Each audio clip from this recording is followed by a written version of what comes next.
We must be tethered. According to 1 Corinthians chapter 3, we must be tethered to the foundation of Jesus Christ.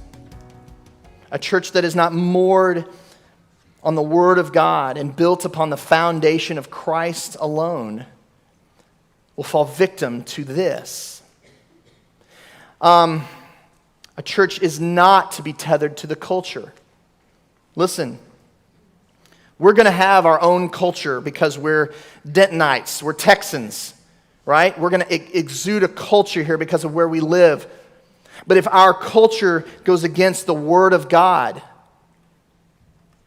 we're to punt it. We're to punt the culture. Another one is we don't tether ourselves to what's popular. And this is a really hard thing for the church. Because it's really nice to be popular. It's really nice to be on one side that everybody wants us to be on. But when that popularity runs contrary to Christ and to His Word, we don't go there. We don't tether ourselves to that.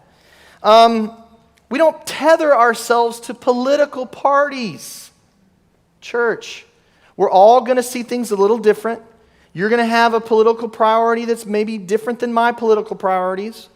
But when our political priorities are not built upon the Word of God and the foundation of Jesus Christ, you don't tether yourself to that.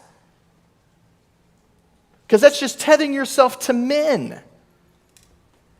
You don't tether yourself to secular ideas, humanistic ideas, where the world will say, this is how we fix the problem over here, devoid of the Spirit of God, devoid of the truth of God. You don't tether yourself to that stuff.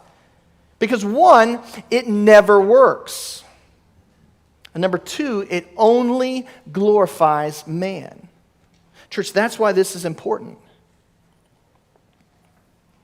And it doesn't matter. You know, Paul said to the church of Corinth that we preach Christ crucified. And what did he say that Christ crucified is going to be to the world? It's going to be a stumbling block to the Jew. It's going to be foolishness to the Gentile. We know this, church, right? We tether ourselves to Christ no matter what. We've already been told that the world's not going to like it. We've already been told that the world's going to cancel us. We get it. Don't worry when it comes. Don't worry when we get hammered by them. It's okay. We have the person of Christ, the Spirit of the living God living in us. Whom shall I fear?